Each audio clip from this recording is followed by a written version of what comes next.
Tov u'mevorach, dit à Notzach, Sheyeh Besorot Tovot, qu'il y aura de bonnes nouvelles à vous tous, Bezrat Hashem, à tout le peuple juif, qu'on entend déjà le chauffard, la sonnerie du chauffard de Mashiach, Techef u'miyad mamash. Baruch Ata Adonai Eloheinu melech haolam, she'akol nהיה בדברו.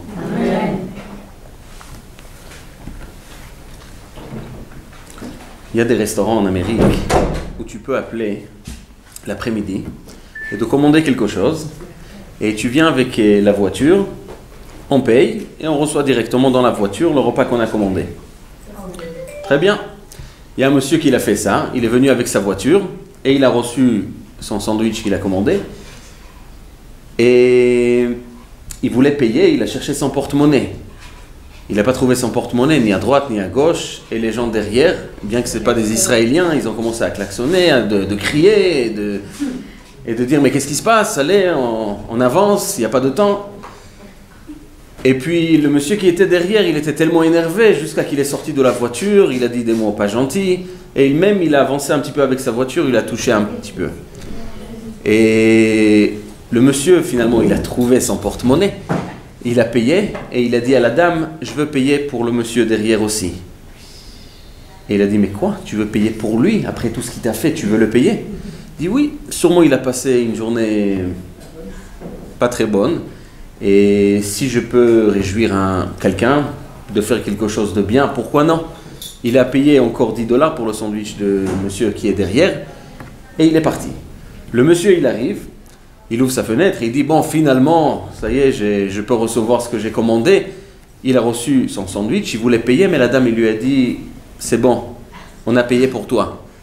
Il dit qui c'est qui a payé pour moi? Ben c'est le monsieur qui était tout devant.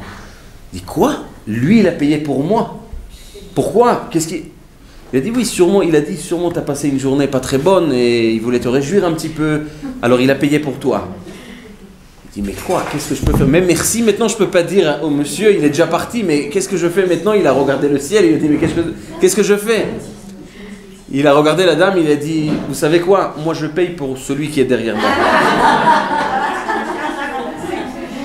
Et le monsieur il vient, il ouvre la fenêtre, il reçoit son sandwich et on lui dit on a payé pour toi. Il me dit mais pour moi, mais qui c'est qui a payé pour moi? Bon, elle était obligée de raconter toute l'histoire. Il a dit quoi? Alors moi je paye pour celui qui est derrière. Et c'est bon, pendant 1 heure chacun a payé pour l'autre. Mais tout ce changement a commencé grâce à quelqu'un qui a eu le choix entre deux choses, entre deux chemins. Il y a le chemin dans lequel on peut marcher et normalement on marche dans ce chemin-là. Le chemin naturel, si on peut appeler. Le chemin naturel, il nous dit toujours, si quelqu'un il t'a embêté, ben embête-lui de retour. Si quelqu'un il t'a mal parlé, alors de la même manière. Et si quelqu'un il n'est pas gentil, ben nous aussi on n'est pas gentil. Ça c'est la manière naturelle de vivre. Mais ce monsieur-là a choisi de prendre un autre chemin. C'est le chemin qui est un petit peu, si on peut appeler ça comme ça, surnaturel. Ça veut dire de ne pas marcher avec mes émotions, de ne pas réagir avec ce que j'ai tout de suite envie de dire, de réagir, de faire, mais de dire, ok, le monde naturel, le monde matériel, c'est lui qui domine, c'est lui qui décide pour moi comment les choses doivent être. Si c'est le monde qui décide, moi je suis l'esclave, moi je suis celui qui suit les ordres de ce monde matériel, et en fait je vis ici comme un esclave. Mais je peux changer cette manière de vivre. Je peux décider que c'est moi qui gère les choses. Je peux dire que voilà, bien que ce monsieur n'était pas gentil avec moi, mais qui dit que c'est parce que lui il n'est pas gentil, parce qu'il est méchant? Peut-être il a passé une journée qui n'est pas très bonne. Peut-être que moi je peux changer la manière comment les gens y réfléchissent. Peut-être que moi je peux faire dans cette obscurité, je peux allumer une lumière.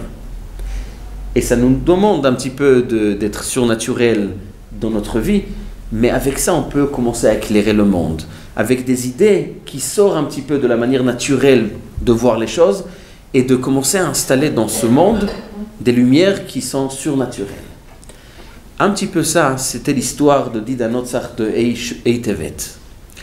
Il y a plus que 30 ans en arrière, il y a quelqu'un qui vient de la famille du rabbi précédent qui a décidé de prendre des livres de la bibliothèque Chabad en disant, vu que je suis de la famille, je peux hériter quelques livres et je peux vendre ces livres et la valeur de ces livres elle est très grande.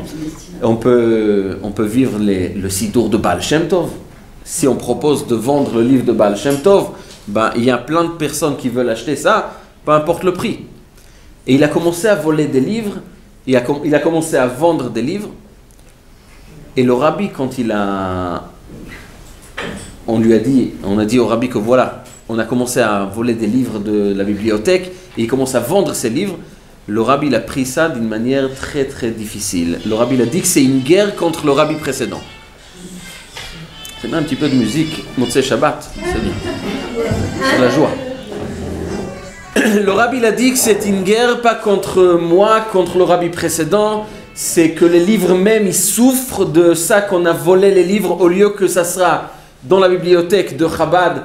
Ça va être vendu comme on vend un morceau de pain ou un vêtement.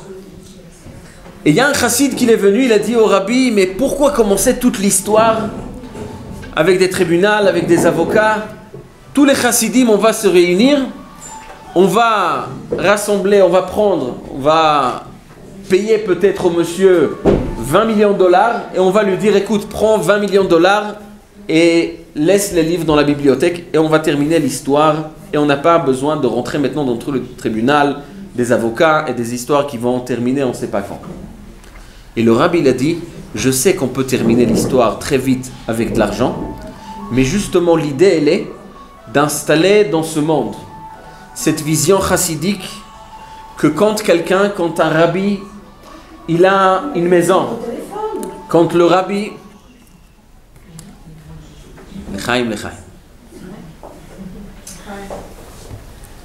quand le rabbi il a des livres, quand le rabbi il a une maison, quand le rabbi il a même une voiture, c'est pas quelque chose qui lui appartient personnellement, parce que la vie du rabbi c'est pas une vie qui était pour faire sa vie et en même temps d'enseigner la chassidoute, mais toute sa vie, toute la raison pourquoi il se trouve dans ce monde, c'est pour les chassidim, pour le peuple juif, pour enseigner la chassidoute, et tout ce qu'il a fait une partie de cette mission. Et le rabbi dit, je veux justement que le tribunal reconnaisse cette vision chassidique. Je veux justement que le monde, ça rentre, cette idée rentre dans le monde, qu'on n'est pas ici dans ce monde pour nous-mêmes et en même temps on fait des mitzvot. C'est pas juste qu'on est venu ici dans le monde, on travaille, on gagne notre argent, on fait notre vie, on profite, mais en même temps, on se rappelle qu'il y a Akadosh Baruch Hu, et il y a les mitzvot, et il y a des choses qu'on doit faire. Justement, tout ce qui est dans notre vie, toutes les différentes parties dans notre vie sont là pour accomplir notre mission spirituelle d'Akadosh Baruch Hu. Et si c'est comme ça, même les livres du rabbi précédent, c'est pas quelque chose qui peut être vendu à une personne privée, c'est quelque chose qui appartient au peuple juif, à tous les chassidim et à tout le peuple juif. Le premier avocat, il a entendu ça, il a dit au rabbi, je démissionne. Le tribunal ne va jamais accepter cette idée. Je ne peux pas travailler avec des idées qui ne vont jamais rentrer dans la logique des juges. Et le premier avocat, il est parti, et le deuxième avocat, il est venu, il a dit, ok, si le rabbi, il dit, on va aller comme ça. Et le rabbi a expliqué chaque jour, presque chaque jour, et il y avait un rendez-vous avec les avocats pour savoir qu'est-ce qu'il faut dire vraiment au tribunal pour que finalement, le tribunal comprenne que la vie d'un rabbi, ce n'est pas une vie privée. Toutes les parties de la vie du rabbi précédent, c'était pour sa mission. Et Tevet, Tafshin Mem Zayin, il y a 31 ans en arrière, le tribunal a reconnu ça. Ils ont donné un ordre de tribunal que tous les livres doivent retourner à la bibliothèque Chabad. Et depuis là, le rabbi il a dit que ce n'est pas la victoire de la chassidoute Chabad, ce n'est pas la victoire du rabbi et d'une manière personnelle, c'est la victoire tout d'abord des livres. Parce que justement, les livres de la Torah, l'enseignement des livres de la Torah, Sefer Torah, il nous enseigne quoi? Ne regarde pas ta vie d'une manière naturelle, sache que toute ta vie c'est une grande mission d'Akadosh Baruch Hu. Et de là on arrive à la paracha de cette semaine. Si on regarde un petit peu la vie de Yosef Hatzadik, Yosef, une fois qu'il était nommé comme presque le roi de l'Égypte, il pouvait maintenant régler toutes les comptes avec toutes les personnes qui lui ont fait de mal pendant toute son histoire. On peut imaginer un jeune de 17 ans qu'il n'est pas aimé par tous ses frères. Il était jeté dans le trou, il était entre des serpents, il était vendu en Égypte. Même en Égypte, alors la femme de Potiphar, et il a rien fait en fait, et il était jeté en prison. Et après, il rencontre là-bas Sarah Mashkim, le ministre qui était le responsable de préparer du vin chaque jour à Paro, le roi. Et Yosef Hatzadik, il lui a aidé beaucoup. Il lui a enseigné déjà, il lui a expliqué, tu vas être libéré. Et une fois que tu vas être libéré, parle avec Paro pour qu'il me fait sortir déjà du prison. Il ne dit pas de problème et il lui a oublié. Et même quand il s'est rappelé de Yosef, comment il a parlé avec Paro, il est nar ivri itanu. C'était un homme il est fait pour rien. Il n'est pas important. Et même s'il va t'aider pour savoir c'est quoi l'explication des rêves, tu peux le laisser au prison. De toute façon, il ne sert à rien. Et Yosef, une fois qu'il était nommé comme le roi en Égypte, il pouvait dire, ok, alors je vais régler les comptes avec mes frères, avec la femme de Potiphar, avec Sarah Mashkim. T'étais pas gentil avec moi. Ok, alors maintenant, vous savez, le monde il avance, alors maintenant c'est moi le responsable. Alors maintenant on va régler les choses. Yosef Hatzadik, il est énervé contre personne. On trouve nulle part dans la Torah qu'il a puni la femme de Potiphar, qu'il a puni le ministre de Sarah Mashkim. Et même ses frères, au lieu de faire du mal à ses frères, il a nourri ses frères, il les a donné les meilleurs terrains en Égypte. Et pourquoi?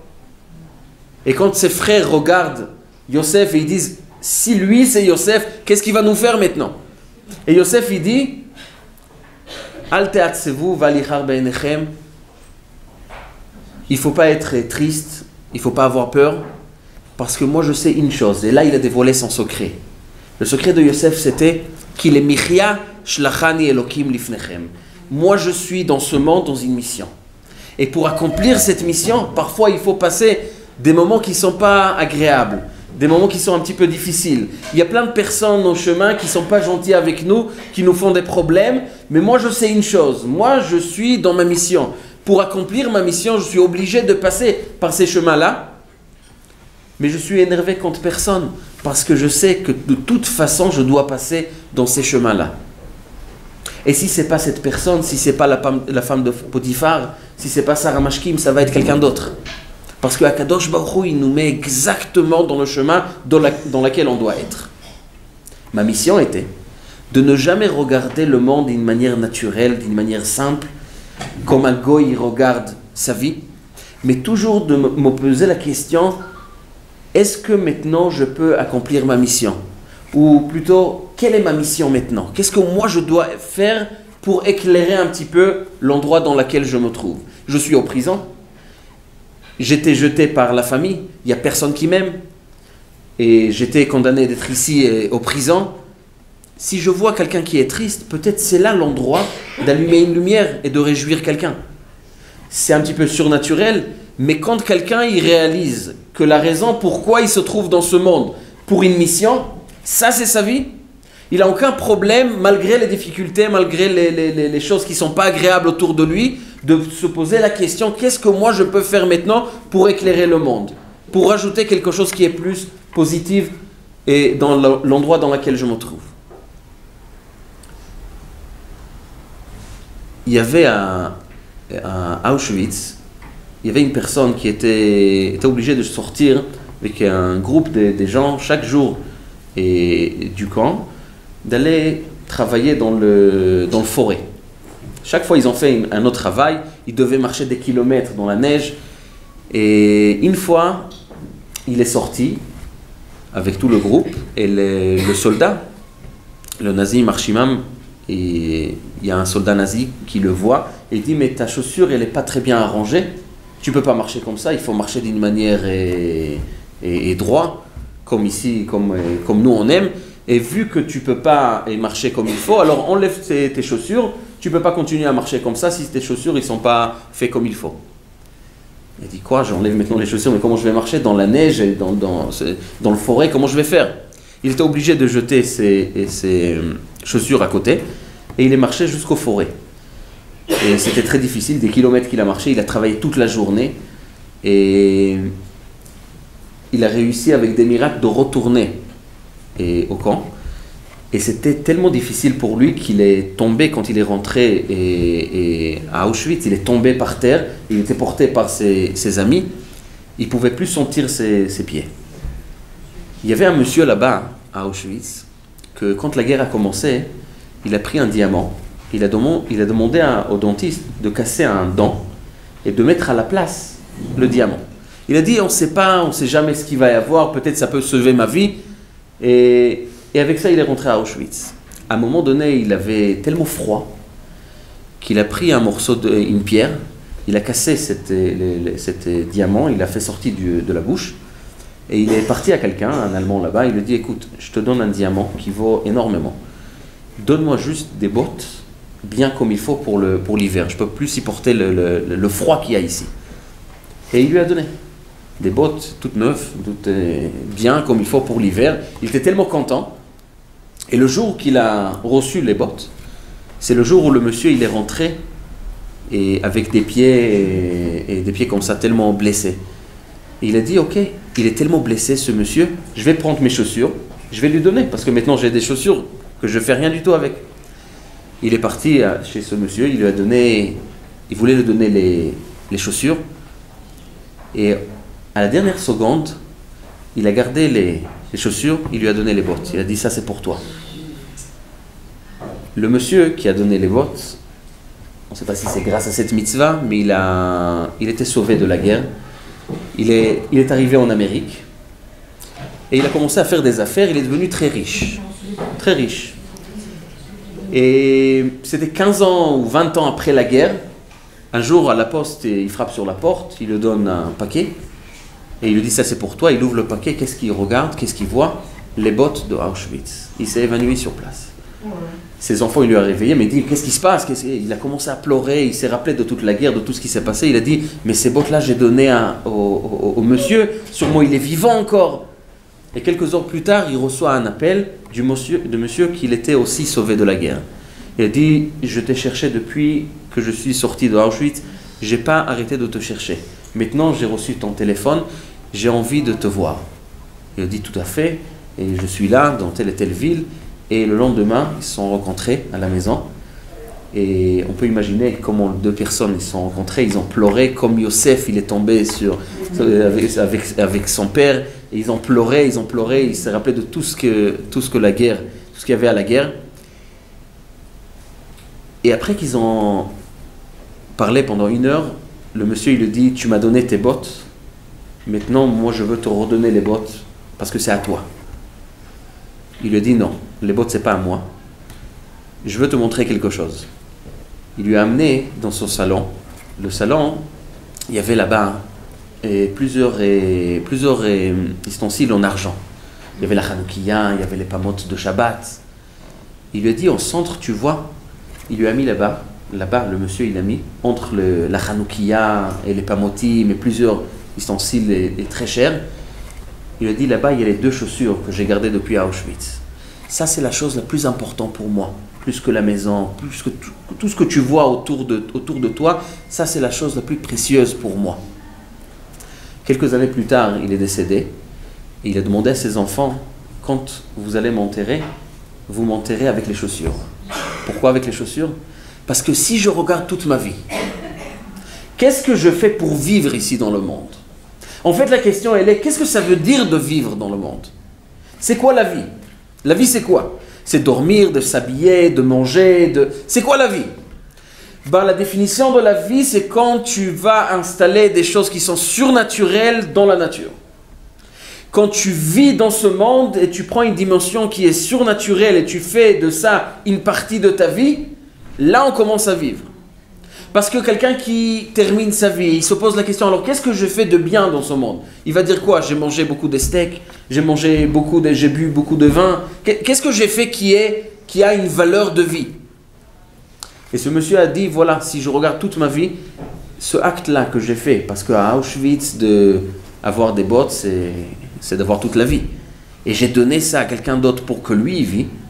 Là, j'ai senti que j'ai fait quelque chose avec ma vie. C'est quelque chose qui était bien. Quelque chose qu'on peut le définir une vie.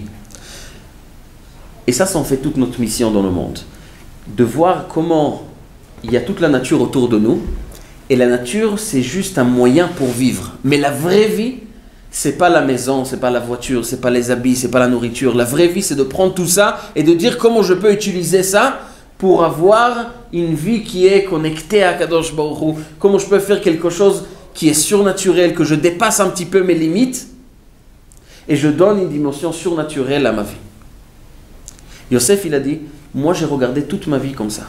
C'est pour ça qu'il s'est appelé, c'est le seul qui est appelé Yosef HaTzadik. Bien que Yehuda était tzaddik, Binyamin aussi était tzaddik. Mais la particularité de Yosef, c'était qu'il était dans le monde matériel. Il a vécu toutes les souffrances qu'il y a dans ce monde matériel. Il était en même temps dans toute la richesse de ce monde matériel.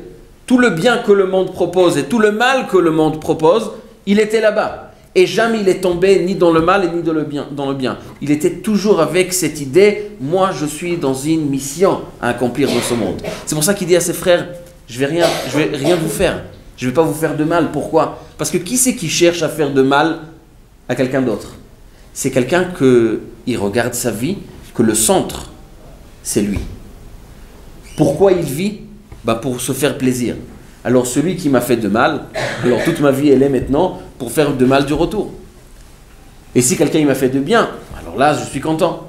Mais si quelqu'un il est concentré toujours à quelle est ma mission maintenant, comment moi je dois vivre d'une manière que je ne regarde pas qu'est-ce que le monde il dit, mais c'est moi qui enseigne au monde comment il faut que le monde fonctionne, comment il faut vivre vraiment dans le monde. Alors là je ne regarde pas qui c'est qui m'a fait de mal ou non. Je regarde, voilà, tout ça, c'était pour me mettre dans le bon chemin pour accomplir la mission d'Akadosh Baruch Hu. Et justement, ma mission maintenant, c'est de nourrir le monde, de faire du bien au monde. C'est pour ça que je n'ai pas une histoire j'ai pas des choses à régler avec la femme de Potiphar, et ni avec Sarah Mashkim, et ni avec mes frères, et ni avec Akadosh Baruch Hu.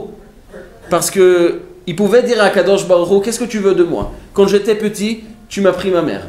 J'ai vécu dans une famille où tous les enfants, ils ont leur maman, quand ils pleurent, ils ont la maman qui peuvent aller chez elle.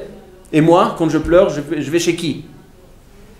Alors parfois, je peux aller chez mon père, mais je n'ai pas une maman qui me dit bonne nuit, qui m'embrasse. Et plus que ça, tout le monde me déteste, tous mes frères ne me supportent pas. Ils m'ont jeté dans le trou, j'étais entre les serpents et les scorpions, j'étais jeté en Égypte. Et finalement, à l'âge de presque 30 ans, je me trouve où? Aux prisons.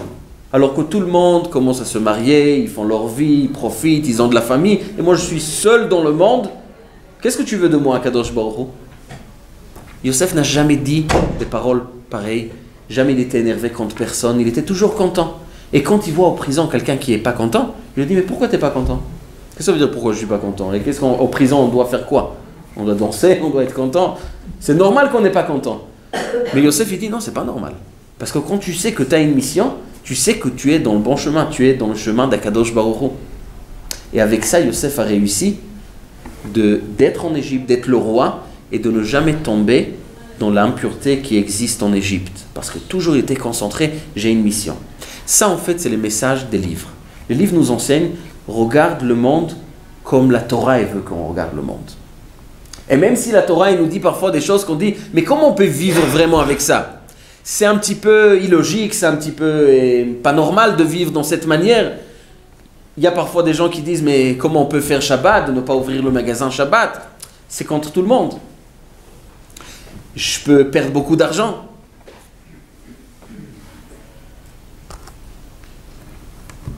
Mais c'est exactement ce que Akadosh Baruch Hu veut de nous.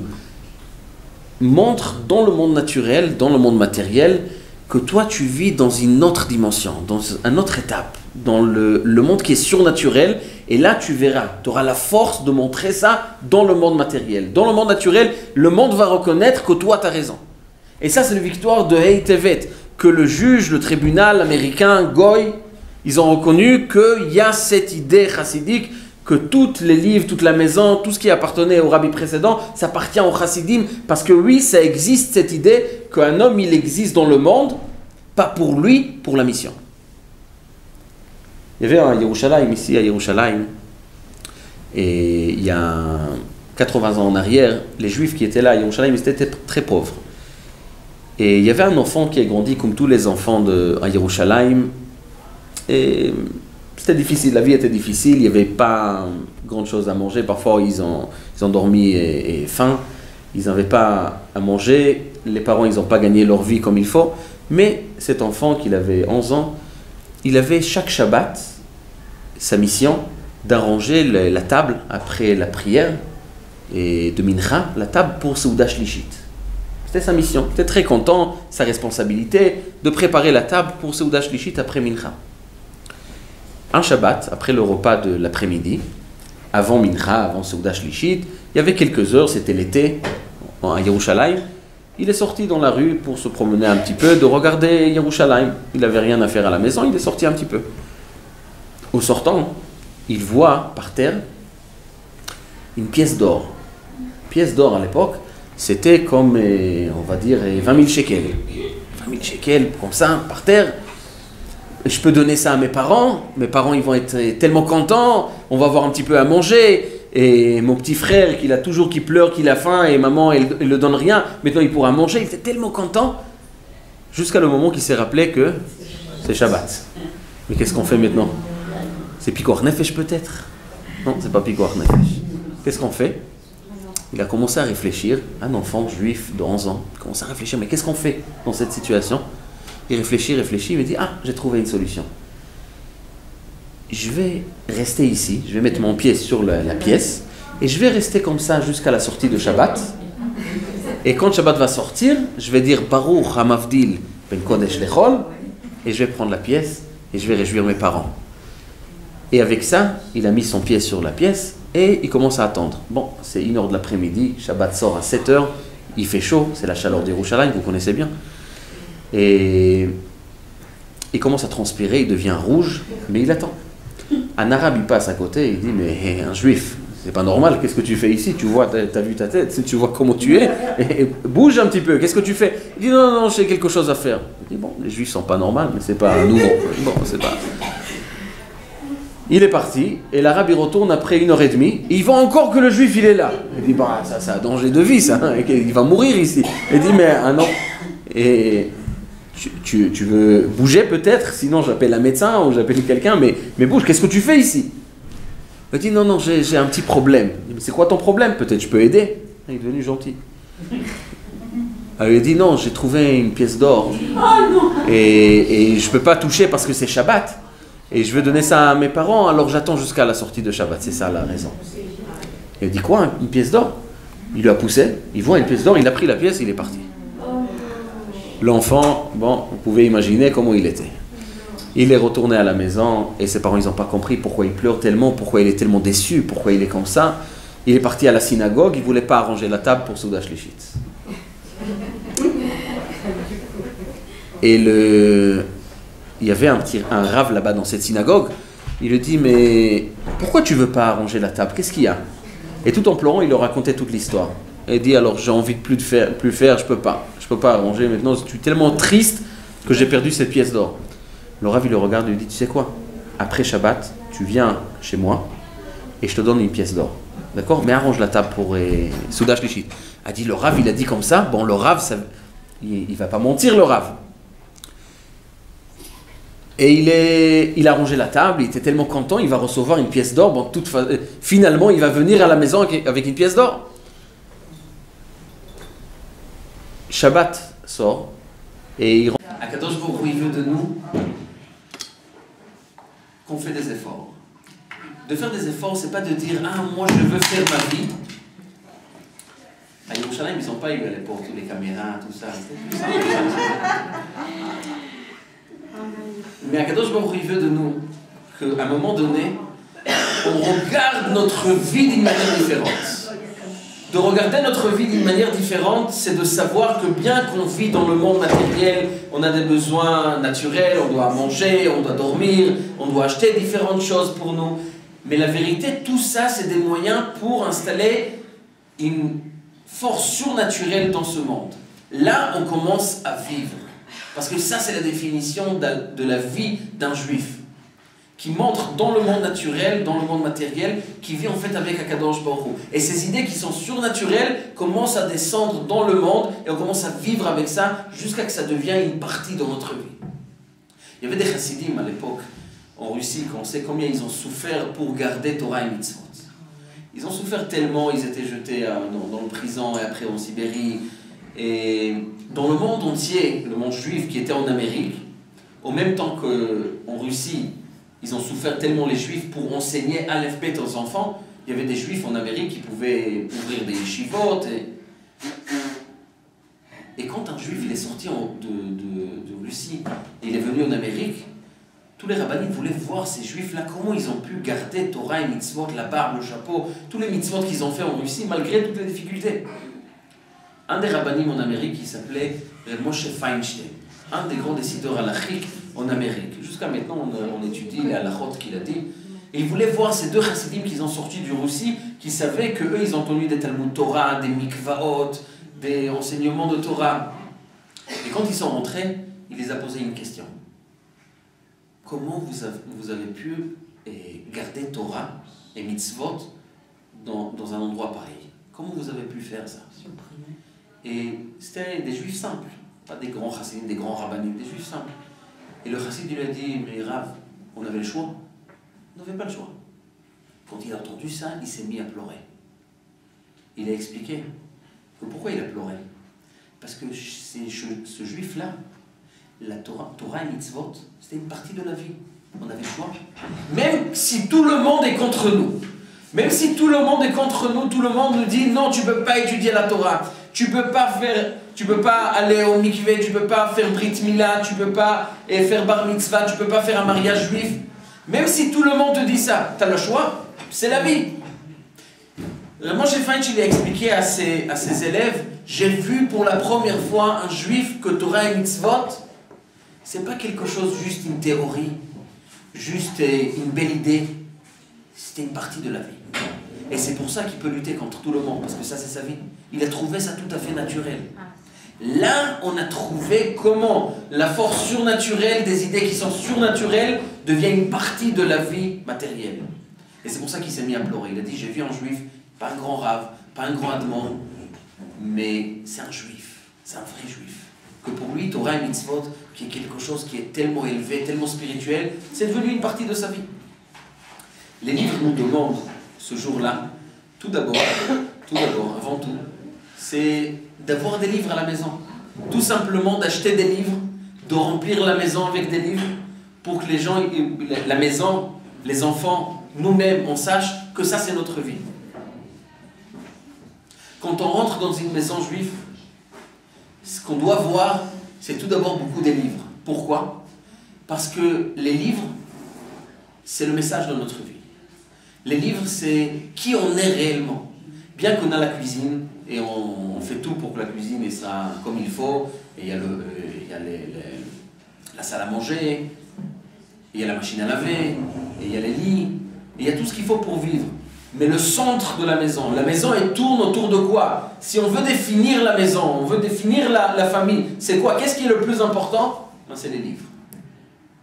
Ça, c'est le plus important. Et avec ça, on rentre dans le monde, et avec ça, on vit, quand on mange, quand on dort. Tout ça, ça sort du point principal dans notre vie, de l'idée principale dans notre vie, les livres, la Torah, notre mission dans le monde.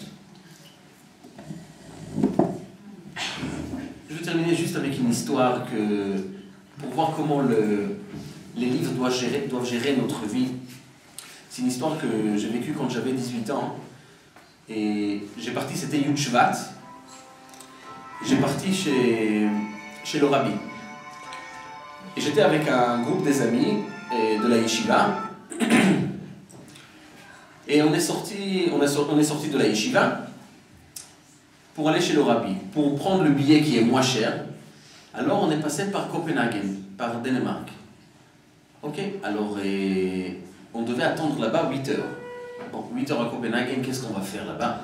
Alors j'ai parlé avec mes amis, quelqu'un il m'a dit, oui je connais le shaliach là-bas. Le shaliach c'est un ami de mon père, on va lui appeler, on va lui demander si on peut venir dans son Betrabad pour manger quelque chose, passer le temps en Betrabad. Qu'est-ce qu'on va faire à l'aéroport? Et puis quelqu'un d'autre il a dit, peut-être que moi aussi je vais appeler, parce que mon père aussi connaît le shaliach. Bon, on est arrivé à l'aéroport, c'était minuit, pour réaliser qu'en fait personne n'a parlé avec le shaliach. et on va atterrir là-bas, et on n'a pas l'adresse, on n'a pas le numéro de téléphone, on n'a rien du tout. J'ai dit à mes amis, vous avez dit que vous allez faire quelque chose. Bon, finalement, ça c'est la situation. Comme on avait dit, chaque chose ça vient d'Akadosh Baruch Hu, c'est notre mission. On a atterri à Copenhague, une demi-heure on est tourné comme ça, dans l'aéroport, mais vous savez, les gens de 18 ans, on ne peut pas trop rester dans le même endroit. On a dit, on prend le train et on va au centre-ville. On va chercher là-bas quelque chose de faire. On est parti, et quelqu'un il a dit, oui, il y a un musée là-bas, il y a peut-être un parc là-bas, on peut aller visiter. Jusqu'à quelqu'un il a dit, mais qu'est-ce que ça veut dire? On va aller chez le rabbi, on va promener là-bas, musée, parc. On va rester, on va étudier. Ouais. Alors on a trouvé un parc là-bas, avec quelques chaises, avec des bancs là-bas. On s'est mis 8 personnes, 8 bachourim, et on a commencé à étudier le Mahamar Bati Legani. On commence à étudier Yeshiva. De toute façon, on ne connaît rien du tout, Yeshiva. Ça, c'est en Europe, au Copenhague, ça ne nous intéresse pas. On a commencé à étudier la Torah. Mais vous savez comment le Bachourim étudie, alors chacun il pense, il dit ce qu'il pense, et comment ça va. Et il y avait un petit peu de bruit. Il y a une dame qui s'approche et dit, vous êtes Lubavitch, oui? Elle dit, oui, on est Lubavitch. Il dit, oui, ça se voit. D'étudier comme ça, en centre-ville, comme ça. Et il nous a dit comme ça, il dit, vous savez pas comment je suis content de vous voir maintenant étudier la Torah ici. Je suis tellement content, il faut que je raconte tout de suite ça à mon Rav. Il a pris le téléphone, elle a appelé le Shaliach Chabad à Copenhague.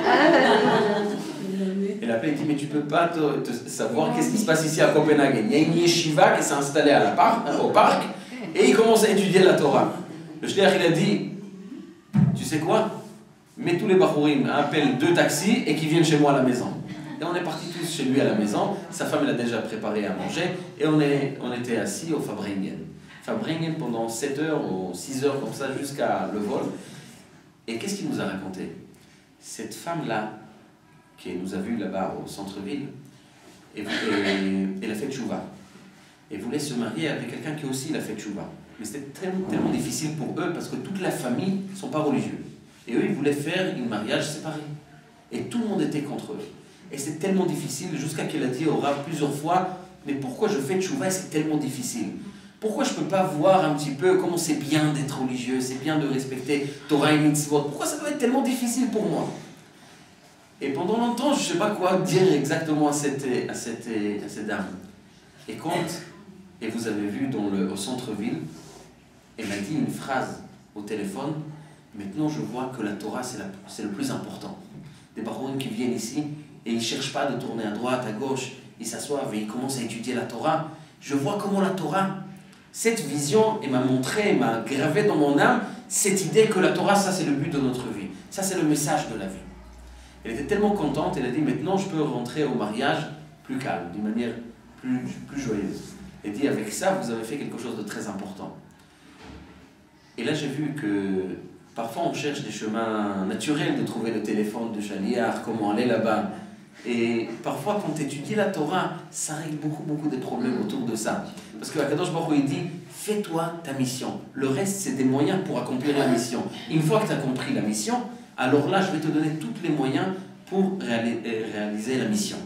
Alors que de ce jour-là, on prend une décision d'étudier plus la Torah. Et plus que ça, d'acheter des livres, tout simplement, acheter des livres, de lire les livres et de savoir que ça, c'est la vraie mission de notre vie. Si on veut donner une phrase, une concentration à toute notre vie, c'est d'installer le message de la Torah dans la vie de chaque jour. Avec ça, on réalise notre mission et on pourra dire à Kadosh Baruch Hu, toi aussi tu as une mission à réaliser. C'est de nous amener, Mashiach Tzidkenu, et de construire Beth Amikdash, Bimera, B'Yameinu Amen. Bezrat Hashem, que le grande victoire du peuple juif va se réaliser déjà ce soir à Yerushalayim, et on va continuer d'ici au Beth Amikdash, Bezrat Hashem. Kadosh Baruch Hu, il vous donne toutes les brachot, Bezrat Hashem.